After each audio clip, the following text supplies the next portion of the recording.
Alright my friends, welcome back to Frogboy X1 Gaming. I'm Andrew and today I want to talk to you guys about this 39-inch LG OLED monitor, ultra-wide monitor that I just bought today. Let me see if I can find it real quick. I'll give you the model number real fast on this one. It is the LG 39GS9 5QE-B. So I bought this from Best Buy. Normally these are $14.99. It was $400 off. I put a link in the description in the first video that I made. I'll probably put that in this video as well for an extra $100 off if you get it on Amazon. It's actually like $9.96 or $9 something over on Amazon today. I didn't even see that but I got an email from Best Buy today telling me about this monitor.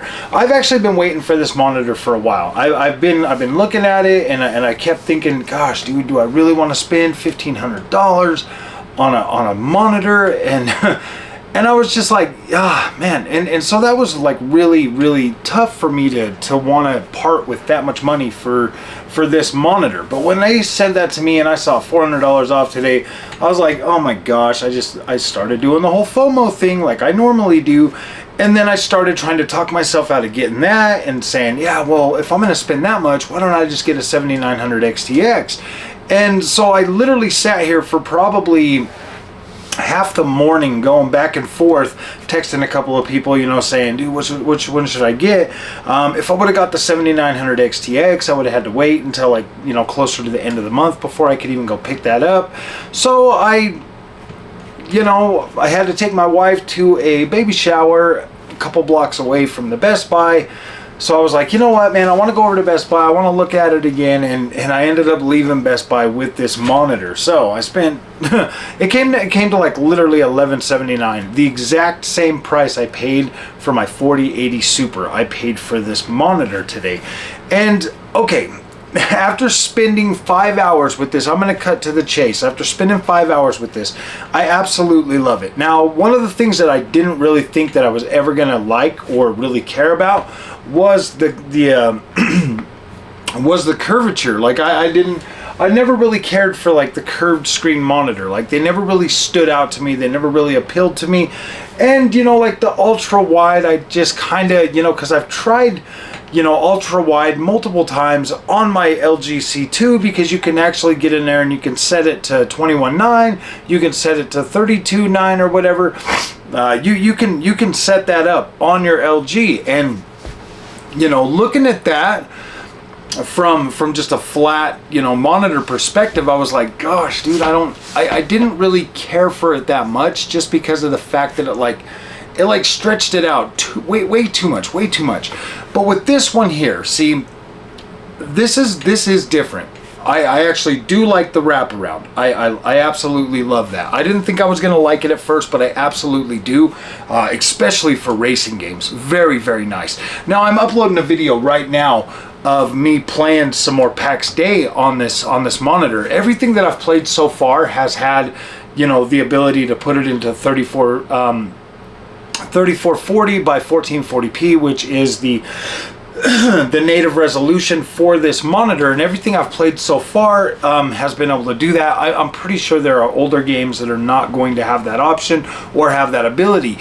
But the one thing that's good about this is when you set it to 16:9, it actually gives you the exact same screen size that you would be getting out of a 32-inch monitor. And I checked that with the tape measure and everything. I was like, oh my gosh, dude, this is exactly the same. So I was like, okay, cool. So if I have to play 16:9, I can definitely do that. And then you get the black, inky black OLED, so it's perfect. Like you can barely even tell, especially in a darker room. You won't be able to tell, and you still do get that curvature. Obviously, the 800, I think, what is it, 800R or something? Like this thing is pretty curved. Like this is pretty curved. Like when I first saw it, I was like, ooh, man, that's pretty drastic. Like that's pretty decent. Like there's some depth to it and everything. So another thing that you are going to notice is on my LG C2, my screen is glossy.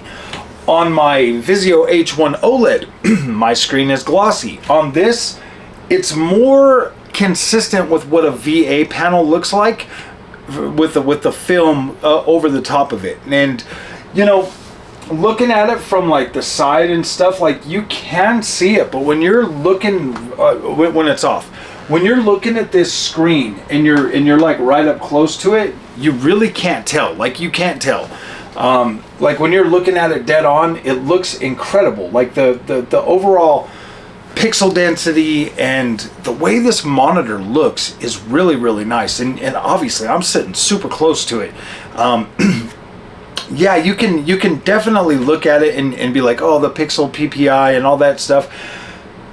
Guys, it does matter, but then it doesn't matter. You know what I mean? Like you can always use like virtual super resolution. You can run it a higher resolution and then down sample and squish that down and make it look even better. Man, I was playing games like Ghost of Tsushima tonight on this monitor at like almost 200 frames a second at native resolution, and it looked absolutely incredible. Well, at the 3440 by 1440p with the FSR and frame gen enabled, I'm like pushing, you know, over up to 200 and a little bit over 200 frames a second at that, and I'm just like, my gosh, man, like I can barely tell the difference. The OLED on this looks so incredible, it's not even funny. And when you're utilizing like the HDR and especially with the AMD GPU getting in there and oversaturating my colors a little bit, this thing absolutely looks incredible to me. I am 100% replacing my LG C2 with this monitor as my daily driver for gaming. Like I do like it a lot more than what the LG C2 actually produces. Like this gives me better image quality easily. Like this gives me better image quality, and it's got 240 Hz refresh rate, so I can definitely bump that up. I mean, I'm just using the 7900 XT right now. Wait until I put the 4080 Super back on here and see what that thing can do with this monitor, because this thing is amazing. Like it's pretty dang incredible. I really did not know if I was gonna like it, and I was actually, you know, I've been looking at this monitor for a long time, but I was also looking at those new MSI monitors that that just came out, and you know, I don't know. I feel like I made the right choice. I feel like I made a good choice. I really do like the overall look and feel of this monitor, and it runs extremely well with the GPU that I'm using right now with my AMD 7900 XT. So in terms of, you know, long-term review for this, I'll definitely do a longer term review. Still got a whole bunch more games to play. I still got the 4080 Super that I need to get on there and check out. But as it sits right now, my first impressions of this monitor are good. Like this image quality looks very, very nice. I'm very I'm very impressed with it. Like I am really impressed with it. $1,100, like almost $1,200 though. That is a lot of money for a monitor. That's like 4080 Super money right there. And you know, 1440p, I paid less for my 42-inch LG C2 than what this monitor costs. But this has got 240 Hertz. You've got HDMI, you got two HDMIs, you have USB, like 3 USBs, you have the DisplayPort, and yeah, that's pretty much it. And it's HDR. It's got, you know, really good HDR quality on this thing. I was like, gosh dang, that looks incredible. So yeah, overall right now I'm pretty satisfied with it. I do think that it easily I really do think it easily overtook my LG C2, like no problem. Like this thing does a very, very nice job, and I like the ultra wide way more than I actually thought it would. So alright my friends, if you guys like this content, don't forget to like and subscribe, and I will see you guys in the next one. What are you talking about?